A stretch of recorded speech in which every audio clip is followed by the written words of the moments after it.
Hi guys, change of scenery. I'm kitty sitting my grandcats, and I just thought I'd do my little video here because we just got back from the dentist and we stopped to eat. We went to Cracker Barrel, and there was a whole lot of people. It was really busy, and the score was an 88, and I don't like to go any place if it's below a 90, and I really like it to be like 95. I'm a germaphobe, I told you. See, it's Halloween. Okay, well, this is kind of maybe not funny to some people, but it's what happened. So we went over to the restaurant.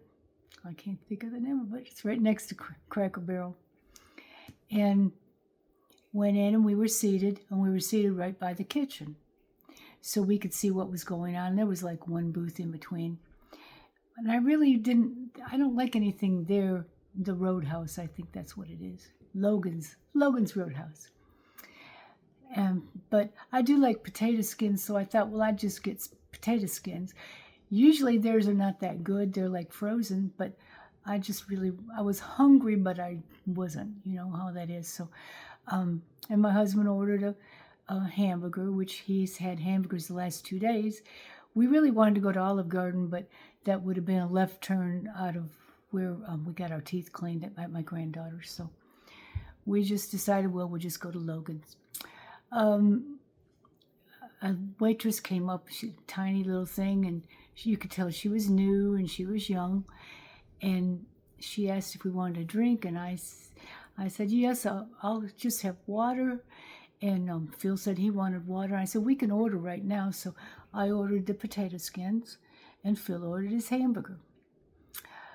She said, well, do you want potato skins for an appetizer? I said, no, that's my meal. So everything was fine. Well, she brought the water, and then she left for a while. And I tasted my water, and it was terrible. I don't get ice usually, and there was a little ice. I didn't know if it was the ice or what, but it had an awful taste. And I asked Phil if his water was okay, and he tasted it, and he said, no, it's not really right. And then he tasted mine, he said, but yours is really bad. So we kind of think maybe they didn't get all the soap out, but we're not sure. Anyway, she came back and asked if everything was okay, and my husband said, well, can she have a Coke? And she looked at me funny, and I said, well, there's something wrong. She said, something wrong with the water? And I said, yes. And she looked at him, and she said, something with yours too? It has a funny taste? And he said, yes. So she went away, and she came back with another glass of water for me. And I told her I just didn't want it. I wanted a Coke. But my husband tasted it, and he said, that's better than mine. She said, well, this is from the bar. So he said, well, I'll just keep this water. So she took his water and my water away. She brought me a Coke without any ice, and that was fine. Everything was good. Okay, so then, we were right by the kitchen, and I said, well, here comes our food. So Phil's got the hamburger and fries, and I've got the potato skins. And they looked beautiful, and they were hot and steamy, but there's no sour cream there. And I said, well, I'd like sour cream, please. And she said, and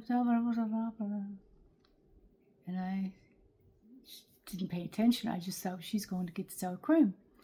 So I waited about 3 or 4 minutes. Meanwhile, my food is starting to get cool. I really like it hot, but it's, still fine. Well, she comes back, and there's no sour cream. And I said, I need sour cream for this, please. And she said, something really long. And I looked at Phil. I said, what did she say? He said, I don't know. I think she was just kind of meek because she was intelligent and everything. So I proceeded to tell her that I really needed my sour cream. And she said something about 40 and something coming in. And I thought she was saying that a big truck was bringing 40 pounds of it or something in, and it would be a minute. So she walked away, and I thought, okay. So I'm telling you, it was like 3 or 4 more minutes. And I could see a lot of bustle going on in the kitchen. And then she comes back, and I said, well, where's my sour cream? And she said, we had a group of 40 people come in, and she started talking. I could get some of it. And she said, all the waitresses have to serve them, and then I'll get your sour cream. And I said, I need my sour cream for my potatoes. And by this time, Phil's halfway finished with his meal. And she says, I know, but we have to serve the 40 people first. And she walked away. And just thinking, oh, I've never heard of such a thing in my life. And about 2 or 3 minutes later, I see all the waiters and waitresses picking up plates in the kitchen and going to the other side of Logan's. So I knew that there was a large group, but I still don't have my whole meal. So then she comes back and she said, we're still not finished serving those people, but as soon as we serve them, I'll bring your sour cream. I said, so you got sour cream back there? She said, yes. And I said, could you not just go back and get me some sour cream? And she started getting nervous and shaky. And I still wasn't being really angry, but I was getting a little bit irritable. And so she went back, and I saw her take some more plates, another plate. Everybody took plates. And then she came back and she said,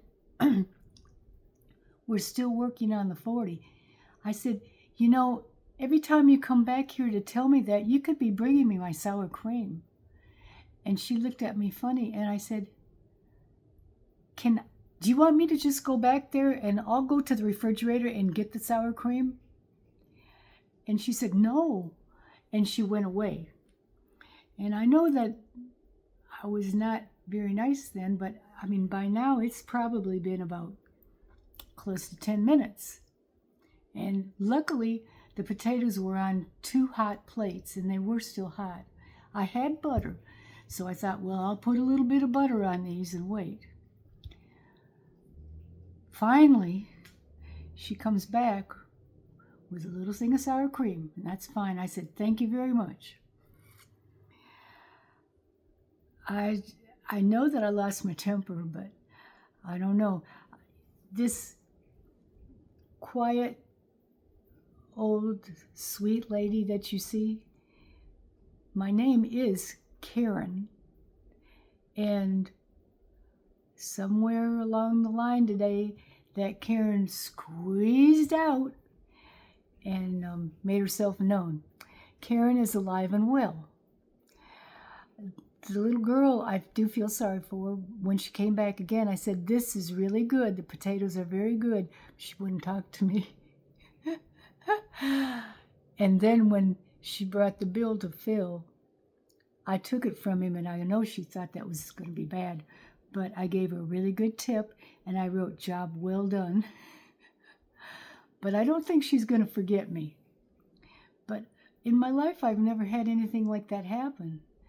And she's just new, and she's young, and I don't speak very loud a lot of times either. But, I mean, neither Phil nor I can even hear very well. I'm honestly thinking maybe I do need hearing aids. I don't know, but we couldn't understand her. But that's your story for today. And I'd show you my grandcats, but they're hiding. Let me see if I can find. I want you to see how big this one is. Hang on a second. Hang on.